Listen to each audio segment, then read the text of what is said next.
تو ظاہر ہے جب ہم ملک اسلام کی بات کریں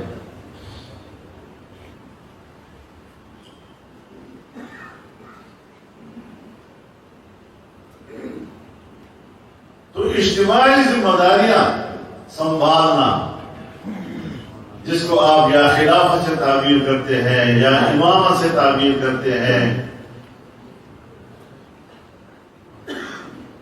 اس کا استعداد ہی تب بنتا ہے جب آپ کے اندر عبدیت ہو، اللہ کی بندگی، مملکتی نظام کو سنبھالنے اور چلانے کے لیے بنیاد اور اساس ہے۔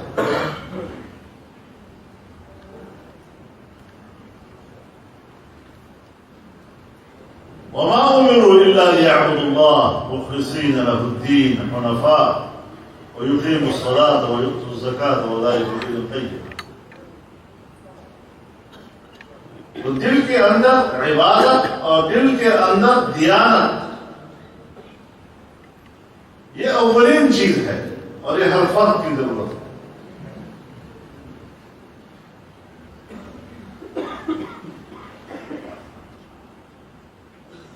اس لحاظ سے اللہ رب العزت نے جو نظام بھیجا ہے، اللہ تعالیٰ نے خود اس کے مکمل ہونے کا اعلان کیا ہے۔ اليوم اکملت لکم دینکم، میں نے تمہارا دین تمہارے لیے مکمل کر دیا ہے۔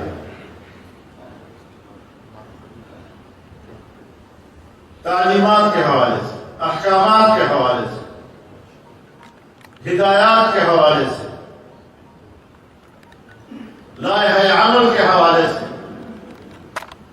کامل اور مکمل۔ وَأَتْمَمْتُ عَلَيْكُمْ نِعْمَتِي، اور میں نے اپنی نعمت تم پر تمام کر دی ہے۔ ہمارے حضرات اتمام نعمت کو تعبیر کرتے ہیں اس دین کی اقتدار سے، اس کی حکومت آ جائے تاکہ عمل شکل اختیار کر جائے۔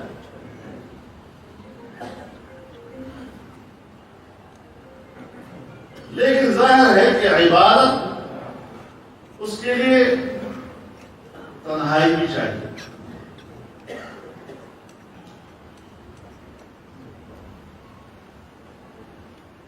اس کے لیے پرسکون ماحول چاہیے، پرامن ماحول چاہیے۔ تو یہ ایک تربیت ہے کہ اپنی شخصی زندگی میں اللہ کی بندگی کو اتارنا اور اللہ سے اپنا رشتہ جوڑنا اور اس کے لیے تنہائی اختیار کرنا اور اس تنہائی کے لیے سکون، اطمینان، امن کا ماحول تلاش کرنا۔ اب جب آپ اس میں کامیاب ہو جاتے ہیں اور پھر اسی تنہائی میں آپ یہ ساری چیزیں جاری رکھتے ہیں، تو یہ پھر اسلام کا مزاج نہیں ہے، پھر رحمانیت ہے۔ تو اسلام کا مزاج یہ ہے کہ جو سکون آپ نے اپنی ذات کے لیے، جو اطمینان کا ماحول آپ نے اپنی ذات کے لیے اور جو امن کا ماحول آپ نے اپنی ذات کے لیے، اس کی عبادت کی تقاضوں کے لیے اختیار کیا ہے، یہی امن، یہی سکون، یہی اطمینان آپ پورے معاشرے کو دیں۔ اس تربیت کا یہ فائدہ ہونا چاہیے۔ تو اسلام تو پوری دنیا میں پھیلنے والا ہے، اور اللہ رب العزت نے انسان کی شرافت اور اس کی تکریم، اس کے لیے واضح طور پر فرمایا وَلَقَدْ كَرَّمْنَا بَنِي آدَمَ وَحَمَلْنَاهُمْ فِي الْبَرِّ وَالْبَحْرِ وَرَزَقْنَاهُم مِّنَ الطَّيِّبَاتِ وَفَضَّلْنَاهُمْ عَلَىٰ كَثِيرٍ مِّمَّنْ خَلَقْنَا تَفْضِيلًا۔ ہم نے انسان کو شرف انسانیت عطا کیا ہے اور بحر و بر پر اس کو حاکمیت آپ نے پھیلنا ہے۔ اسلام کو ایک عالمگیر نظام کے طور پر بتانا ہے، آفاقیت اس کی بتانی ہے. ہمیں اپنے ماحول تک محدود رکھنے کے لیے دنیا میں کام ہوتے ہیں. کبھی ہمیں فرقواریت کی بنیاد پر ایسا لڑاتے ہیں کہ مذہب اور دین کی بات کرنے والے اپنے اپنے ماحول تک سپڑ جائیں اور وہ اسلام کی برکات کو پوری انسانیت تک نہ پہنچا سکتے. کبھی ہمیں قومیت کے نعرے دیے جاتے ہیں، میری برادری، میری قومیت، میری زبان، اور ان تعصبات کی بنیاد پر بدبودار قسم کے نعرے تخلیق کیے جاتے ہیں. تعصب کی بنیاد پر قومیت کا نعرہ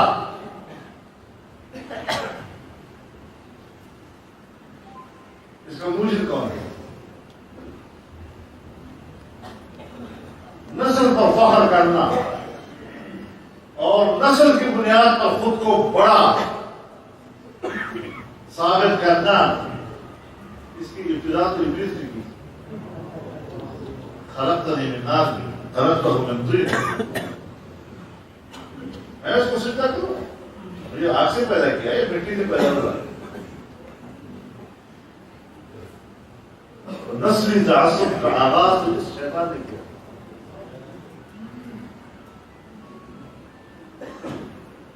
اور صحابہ کرام رضوان اللہ تعالی علیہم اجمعین کے زمانے میں جب دو صحابی آپس میں لڑے اور دونوں نے اپنے اپنے قبیلوں کو آواز دی تو آپ نے فرمایا یہ نعرہ، یہ آواز، یہ نغمہ، اس میں بدبو ہے.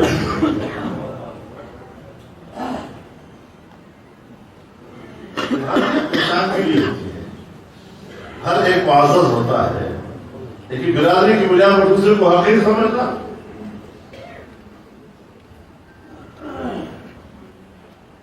حقوق کے نام پر قومیت کا نعرہ استعمال کرنا. آج جمعیت علماء اسلام سیاسی جماعت ہونے کے ناطے ہمارا کارکن جدوجہد میں، لیکن اگر وقت آ جائے اور ملک کا اقتدار آپ کو مل جائے تو اس اقتدار میں آپ کے ملک میں کوئی ہندو نہیں ہوگا، پھر سکھ نہیں ہوگا، پھر عیسائی نہیں ہوگا، پھر شیعہ نہیں ہوگا، بریلوی نہیں ہوگا. تو اس وقت آپ سارے حقوق سے دیوبندیوں کو دیں گے اور ان کو ذبح کرو. تو جو بطور حکمران کی کل آپ کی ذمہ داریاں ملک کے تمام شہریوں کو بلا امتیاز ان کے حقوق کا تحفظ کرنا ہے، آج جدوجہد میں بھی آپ کے ان رویوں کو اپنانا ہے.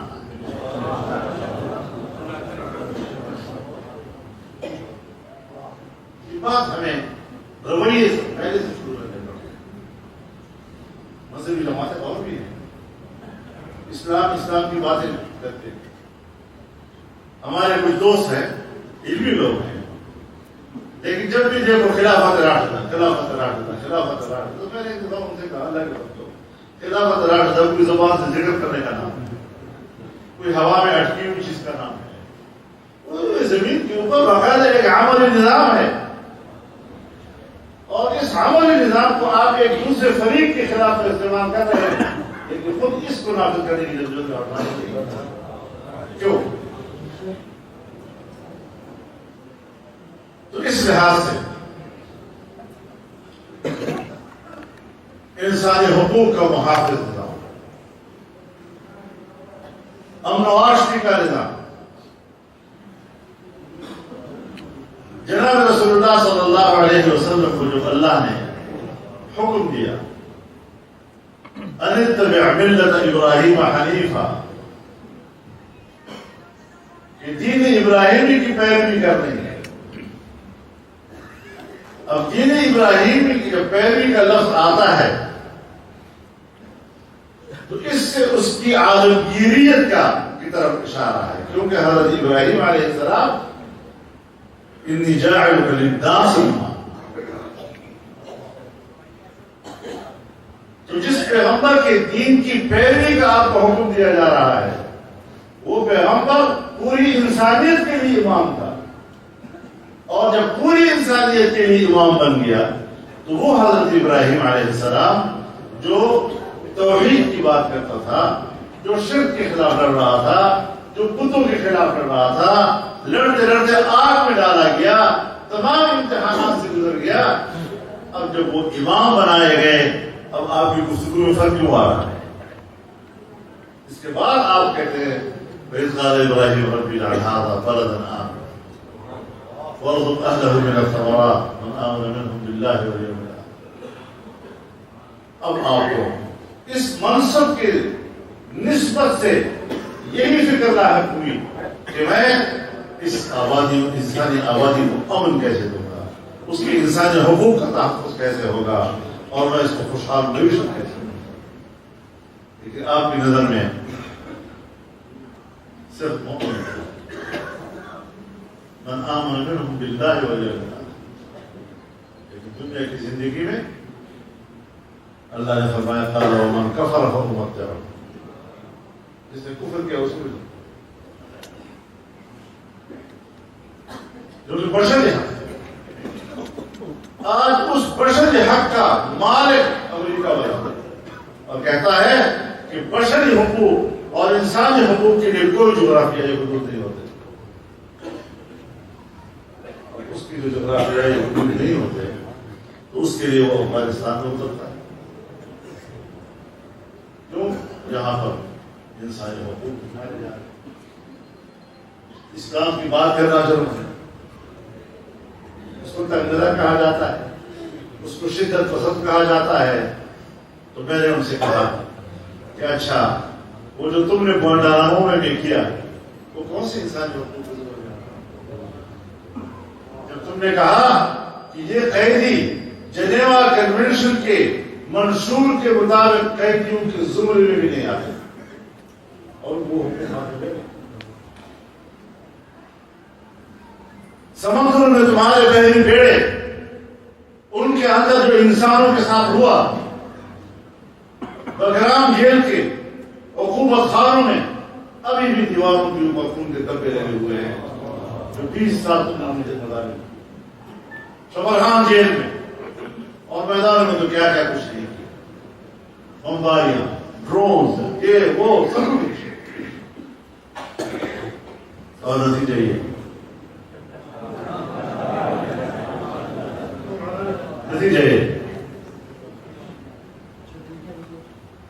اب جو قوت اپنے آپ کو سپر پاور کہتی ہے، افغانستان میں شکست کھانے کے بعد بھی اس کو یہ حق حاصل ہے جو اپنے آپ کو سپر پاور کہتی ہے۔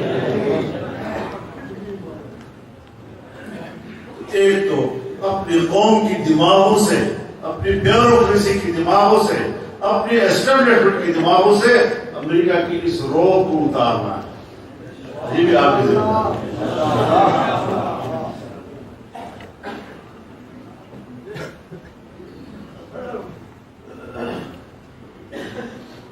تو اس اعتبار سے پہلی بات کہ ہم خود اللہ کے بندے بنے اور عبادت و دیانت ہمارے دل کے اندر آئے، اس کے بعد اسی نظام کا اقتدار، میں کبھی کبھی مولوی صاحبان سے کہتا ہوں، وہ طالب علم پتہ نہیں صحیح کہہ رہا ہوں غلط کہہ رہا ہوں، لیکن میں نے ان سے کہا کہ اللہ رب العزت نے امر بالمعروف اور نہی عن المنکر کے جو الفاظ استعمال کیے ہیں، کنتم خیر امۃ اخرجت للناس تأمرون بالمعروف وتنہون عن المنکر، یہاں پر امت، جماعت، اس کی وہ طاقت ہے کہ وہ پوری انسانیت تک یہ پیغام پہنچائے اور دنیا میں طاقت اور قوت اپنے ہاتھ میں لے کر پھر بھلائی کا حکم دے گا اور برائی سے روکے گا۔ امر اور نہی دو ایسے الفاظ ہیں کہ جس کا مصداق اس وقت تک ہمیں نہیں مل سکے گا جب تک کہ اس کی پشت اور قوت دے گا۔ تو قرآن کریم وعظ کا لفظ استعمال کرتا ہے، شریعت دعوت کا لفظ استعمال کرتی ہے، شریعت نصیحت کا لفظ استعمال کرتی ہے، تذکیر کا لفظ استعمال کرتی ہے، یہاں پر امر کا لفظ کیوں استعمال کیا، یہاں پر نہیں کا لفظ کیوں استعمال کیا؟ تو ہماری دوست ہیں، ہماری ساتھی کہتے یار آپ ہمارے سارے کام کو بگاڑ دیں، یہ تو ہر امتی کا فرض ہے امر معروف کا رہنا ہے، اس کے لیے اقتدار کی کیا ضرورت ہے؟ تو میں نے کہا پھر اللہ تعالیٰ کی اس آیت کو کہاں فٹ کرو گے کہ والذین ان مکناہم فی الارض اقاموا الصلاۃ وآتوا الزکاۃ وامروا بالمعروف سبحان اللہ.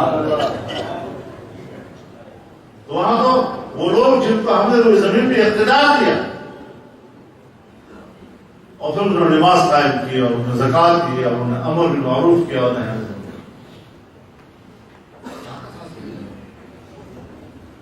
وَأَعِدُّوا لَهُمْ مَا اسْتَطَعْتُم مِّن قُوَّةٍ، اور جب ایک دفعہ آپ کو اقتدار مل جائے تو پھر دشمن کے مقابلے میں اپنی اس ریاست اور ریاست کے اندر اس نظام کی محافظت کے لیے دفاعی قوت بننا بھی ضروری ہے. اب بظاہر تو شخصی زندگی کا میدان الگ ہے، سیاست اور اقتدار کا میدان الگ ہے، سرحدات پر حفاظت کرنا اور دفاع کا انتظام سنبھالنا اس کا میدان الگ، لیکن ہر چند کے تینوں کے میدان الگ ہیں، لیکن پھر ان کے اندر پھر تنازع، یہ ایک دوسرے کے بغیر الگ نہیں ہوئی.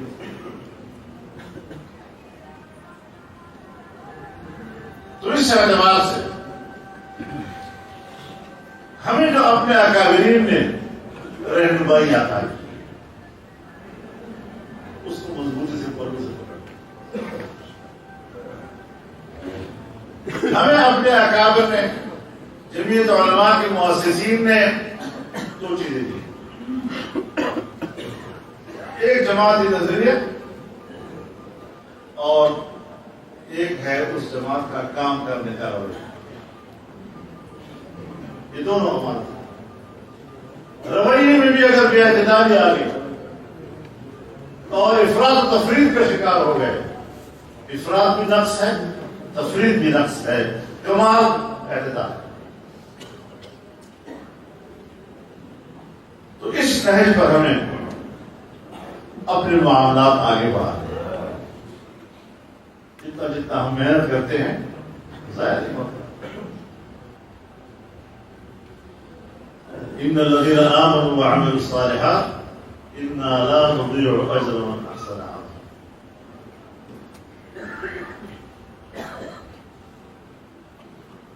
لا يجوز عمل عامل منكم من ذكر وانثى. محنت والا ضائع نہیں کرتا، دنیا میں بھی اس کو نتائج مرتب کرتا ہے اور آخرت میں بھی اس کو نتائج مرتب کرتا ہے. تو جس طرف آپ قوم کو اپنی طرف متوجہ کر رہے ہیں، ہر چند کے آپ کو گانے بھی سننے پڑتے ہیں.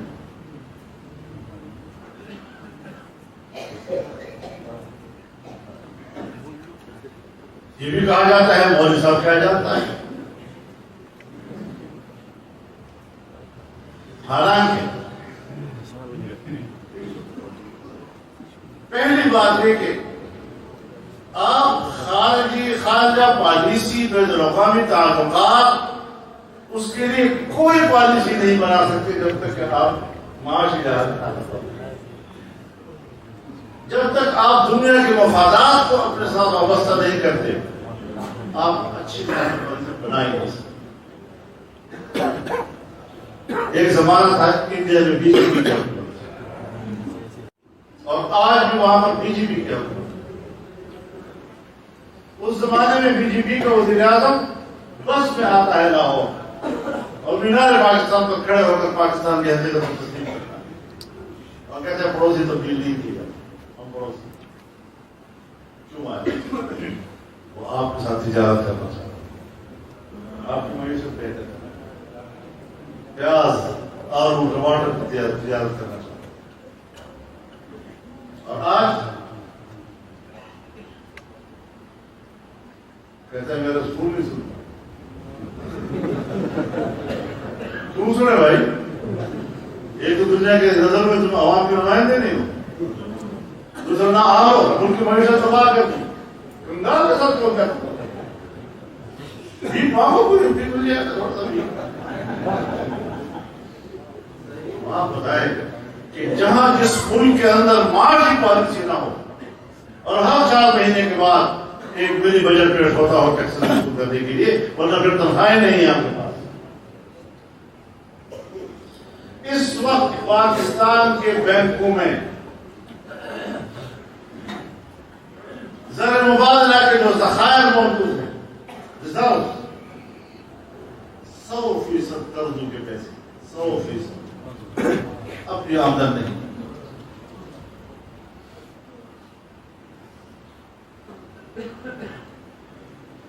ابھی بل پاس کیا ہے کہ اسٹیٹ بینک کو خود مختار بنایا جائے، یعنی اپنی مرضی، اپنی حکومت کو بھی چاہے تو قرضہ نہ دے. اس کا انتظار نہیں کیا اسٹیٹ بینک نے. آج ہم 2021 میں جا رہے ہیں، 22 میں جا رہے ہیں.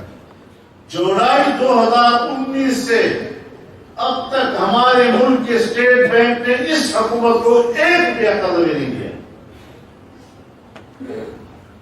اس کے بعد ادا کرنے کی حکومت نہیں، اور پھر کمرشل بینک میں رہتا ہے. اب کاروباری بینک جو ہوتے ہیں اس میں پھر نفع نقصان فارم کرتے ہیں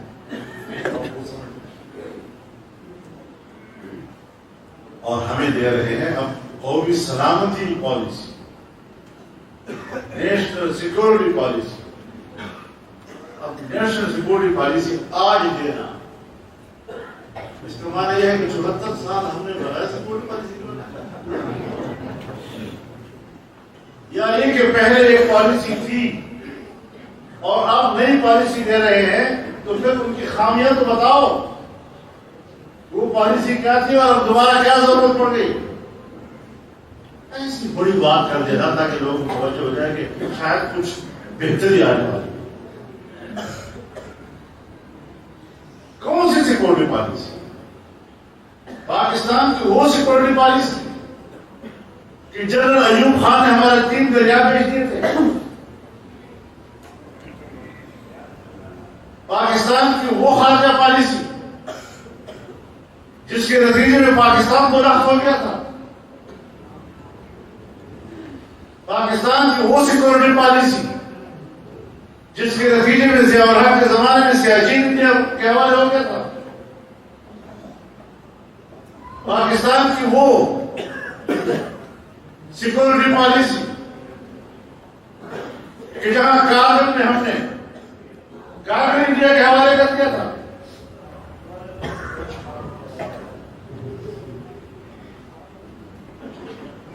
یا ہماری وہ سیکورٹی پالیسی جو ہم قبائل میں اختیار کیے ہوئے کہ ڈیورل لینڈ کو مسلسل متنازع رکھا ہوا ہے اور آج بھی دونوں ملکوں کے تعلقات کے بیچ میں وہی حال ہے. تو عالمی طاقتیں جو کسی ملک سے نکلتی ہیں کوئی شیطانی چھوڑ جاتے ہیں. ہندوستان سے انگریز نکلا، کشمیر کا تنازع چھوڑ دیا. عرب دنیا سے انگریز نکلا، اسرائیل کا ٹماٹر چھوڑ دیا. آج افغانستان سے امریکہ نکلا، ڈیورل کا تنازع چھوڑ دیا. پاکستان اور افغانستان میں ہمارا وہ آپس میں لڑ. یہ ہے ہماری سیکورٹی پالیسی. کیا تبدیلی کس چیز کی پالیسی؟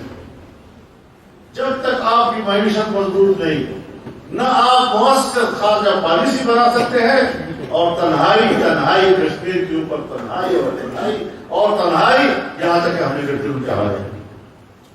ہم نہیں لڑ سکتے. پاکستان کو اس مقام پر لانا کہ وہ نہ اپنی سرحدات کی حفاظت کرے، وہ کشمیر کے تنازع کو چھوڑ جائے اور افغانستان کے ساتھ ایک نئے تنازع کی طرف بڑھے، کیونکہ آپ باڑ لگا رہے ہیں اور باڑ نہیں مانتے. تو کون سی سیکورٹی پالیسی دی کیا ہے؟ آپ ان ساری چیزوں کو دیکھنا ہوگا. ہم نے تو ایک پالیسی کہ چین کے ساتھ 70 سالہ دوستی، وہ دوستی جو کو ہمالیہ سے اونچی، بحرالکاہل سے گہری، شہد سے میٹھی، لوہے سے مضبوط. 74 سال کے بعد یا 70 سال کے بعد وہ ساری دوستی کو تبدیل ہو گئی. $70 ارب پاکستان میں بھیجے. $35